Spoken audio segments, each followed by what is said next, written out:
Hello viewers, நான் இன்றைக்கி உங்களுக்கு ரவா புட்டு எப்படி செய்யறதுன்னு செஞ்சு காட்ட போகிறேன். இப்போ இந்த ரவா புட்டுக்கு இந்த வெள்ளை ரவா எடுக்கிறேன். அப்புறமா சேர்க்கும்போது ஒன்றுனா உங்களுக்கு நான் என்னென்ன சேர்க்கணும்னு சொல்கிறேன். இப்போ அடுப்பை ஆன் பண்ணிக்குவோம். ஒரு 2 டீஸ்பூன் அளவுக்கு, சின்ன ஸ்பூனு, அதனால் இது 3 விட்டால் தான் 2 டீஸ்பூன் கணக்கு வரும். விட்டாச்சு. இதில் ரவா போட்டுக்கிறோம். நமக்கு எவ்வளோ தேவையோ இதெல்லாம் அதுக்கு தகுந்த மாதிரி செஞ்சுக்கலாங்க. இதுக்கெலாம் அளவே கிடையாது. நான் இப்போ இதில் 1 டம்ளர் அளவுக்கு செய்கிறேன். இது நெய் காஞ்சிருச்சு.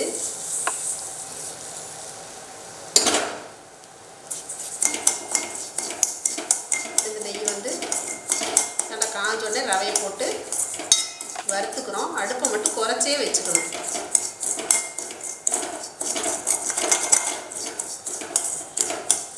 ரவையை சிவக்க விட்டுறாதீங்க.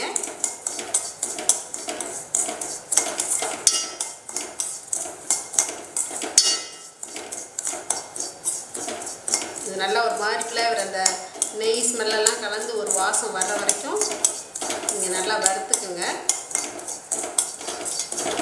இப்போ இது பார்த்திங்களா, இப்போ இது நல்லா உதிர் உதிராக வர ஆரம்பிச்சிருச்சு.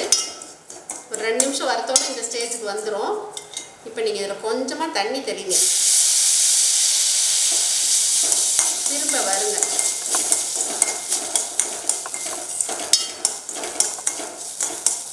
ஒரு நிமிஷம் வறுத்தீங்கன்னா இந்த ரவை மறுபடியும் உங்களுக்கு பிரிய ஆரம்பிக்கும். அடுப்பு மட்டும் குறைச்சி வச்சுக்கோங்க, தூண்டிடாதீங்க. பிரிய ஆரம்பிக்கும். இப்போ பாருங்கள், அந்த தண்ணி ஊற்றுனதெல்லாம் ஃபுல்லாக பிரிஞ்சிருச்சு. இப்போ இந்த ஸ்டேஜில் இன்னும் கொஞ்சம் தண்ணி தெளிச்சுக்கோங்க.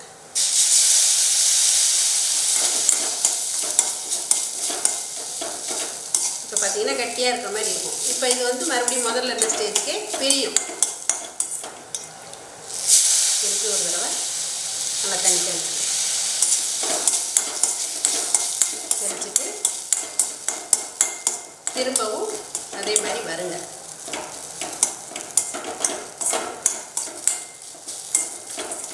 இது நல்லா புலப்பலன்னு வந்தோடனே இப்போ நம்ம என்ன பண்ணியிருக்கோம், 1 நிமிஷத்துக்கு ஒரு தடவை தண்ணியை தெளித்து இப்போ இந்த ஸ்டேஜுக்கு கொண்டு வந்திருக்கோம். இப்போ என்ன பண்ணுறீங்க, இப்போ சும்மா ஒரு பிட்டு எடுத்து வாயில் போட்டு பாருங்கள். ரவை நல்லா வெந்துருச்சு.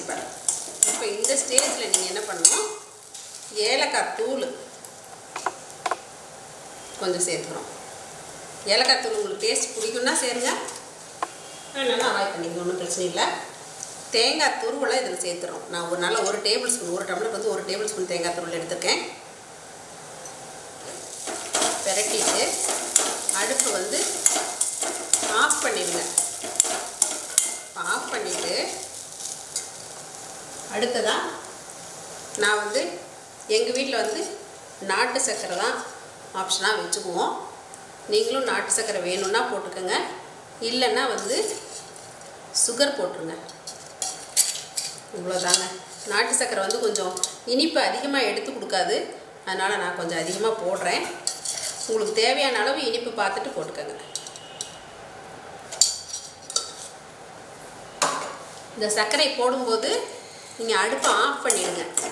அடுப்பை ஆஃப் பண்ணிவிட்டு போட்டு பெரட்டிட்டு நிறுத்திட்டு அடுத்ததாக என்ன பண்ணணுன்னா முந்திரி திராட்சை, அதுவும் உங்களோட சாய்ஸ் தான். முந்திரி திராட்சை விருப்பப்பட்டால் போடலாம். நெய் ஒரே 1 டீஸ்பூன் விட்டுக்குங்க.